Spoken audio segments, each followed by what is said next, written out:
Assalamualaikum warahmatullahi wabarakatuh. Buah semangka, buah pepaya, mengajawab salam yang saware. Assalamualaikum warahmatullahi wabarakatuh.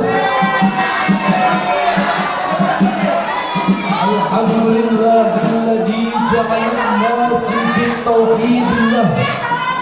Wassalatu wassalamu ala rasulillah wa man tabi'ahu ila yaumil qiyamah. Allahumma shalli wa sallim wa barik ala sayyidina Muhammad bin Abdullah wa ala alihi wa sahbihi wa mawlah. The king of Kiai, master of ceremony, master of evaluator, yang kami takdiri dan kami hormati. Tak lupa juga para hadirin, personalia putra, personalia putri, semoga Allah muliakan. Amin. Hadirin wal hadirat rahimakumullah. Perempuan di dalam agama Islam sangat dihargai dan dihormati, bahkan dijaga kelestarian juga kehormatannya. Karena melihat era zaman sekarang, maraknya wanita di luar sana yang menjual harga dirinya di aplikasi hijau dengan berbagai bandrol, dimulai dari yang 200 untuk harga pelajar, dan 300 untuk plus tempat, dan 500 untuk full service.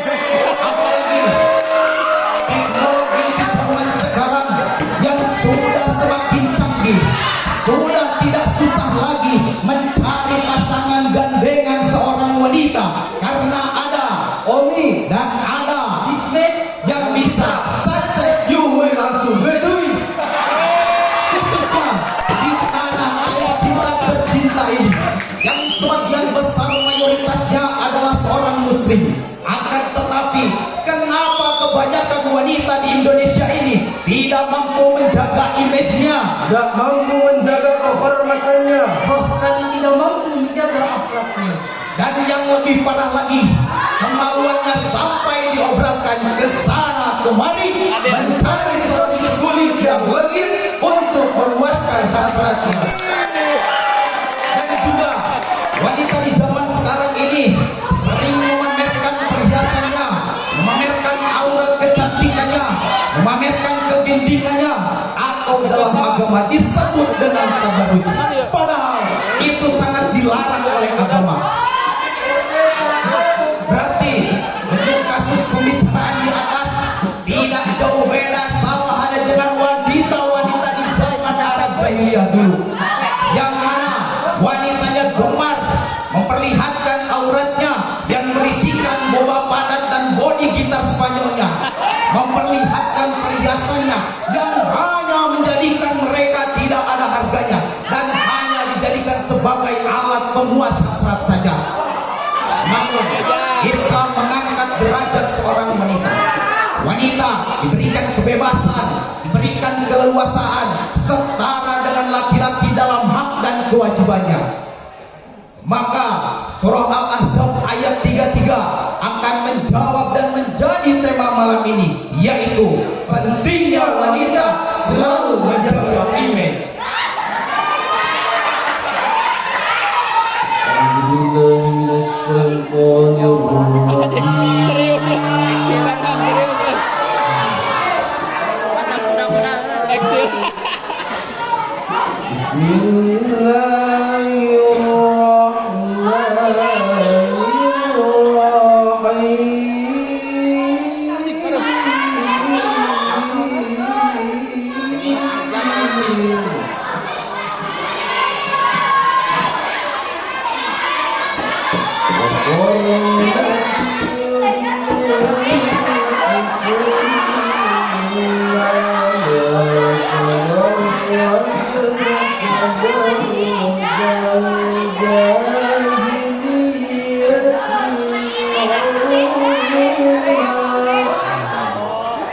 Banget biasa. Wa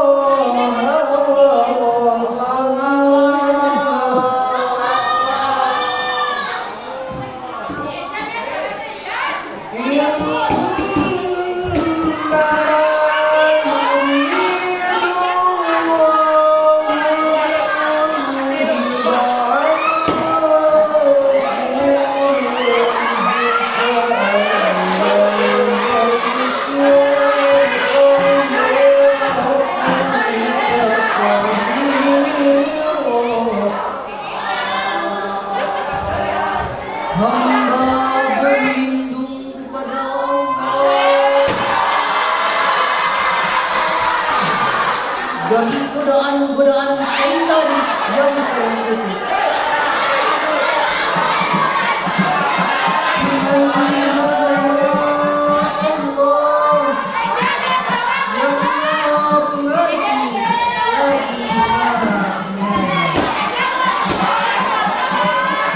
Dan tetaplah tinggal di rumah-rumahmu, dan janganlah berhias dan bertingkahlah seperti orang-orang jahiliyah dahulu. Tegakkan salat, tunaikan zakat, serta taatilah Allah dan Rasul-Nya. Sungguhnya Allah yang tidak menghilangkan dosa darimu, wahai Muhammad, dan membersihkanmu dengan bersih-bersihnya.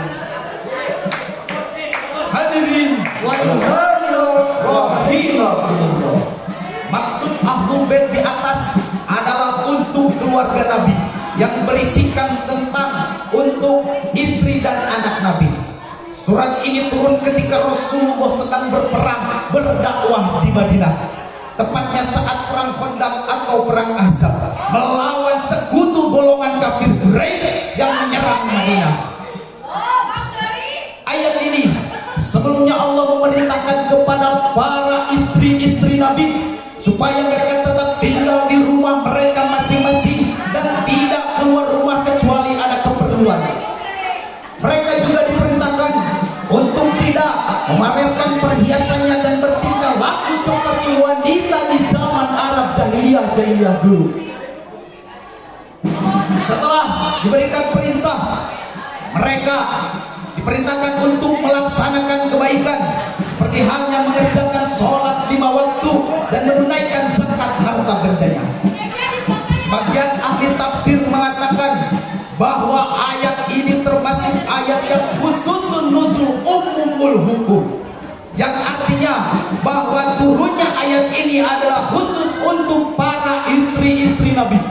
Akan tetapi hukumnya berlaku umum untuk setiap wanita yang ada di muka bumi ini.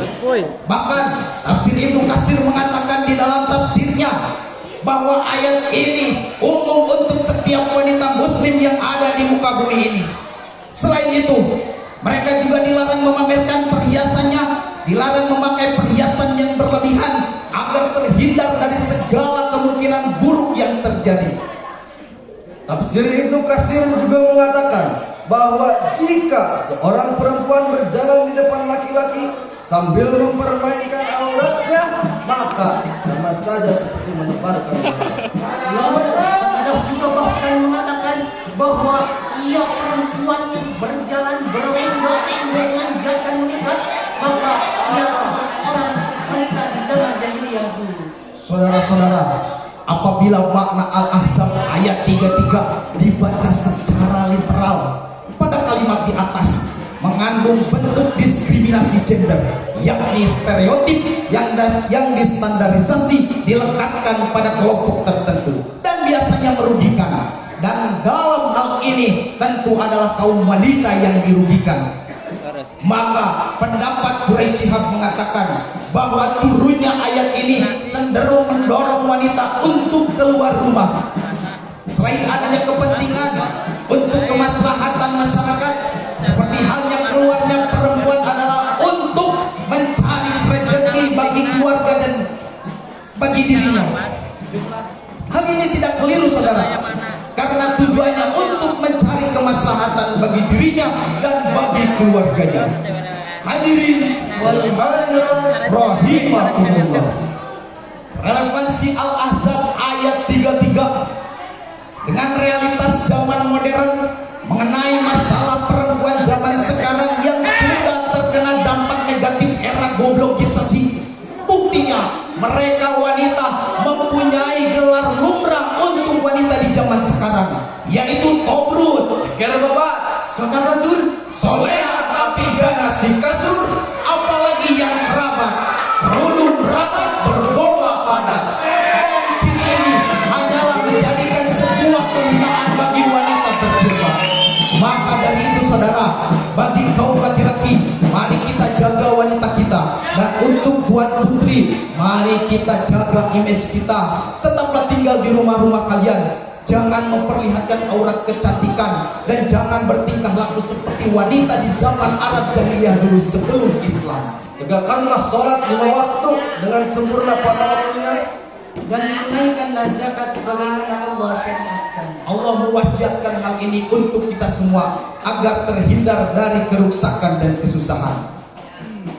Imam An-Nasa'i meriwayatkan hadis di dalam kitab Muhtarul Hadis, ad-dunya kulluha mata'un wa khairu mata'id dunya al-mar'atu sholihati, bahwasanya dunia dan segala isinya merupakan perhiasan, dan sebaik-baiknya perhiasan dunia adalah wanita yang solehah. Maka dari itu saudara, jikalau kita sedang berpijak di dalam kesalahan, maka segeralah kita melaksanakan tobat, dan semoga kita meninggal dalam keadaan tobat, yaitu taubat brutal. Mungkin sekian dari kami yang dapat sampaikan. Mohon maaf kurang lebihnya. Wassalamualaikum warahmatullahi wabarakatuh.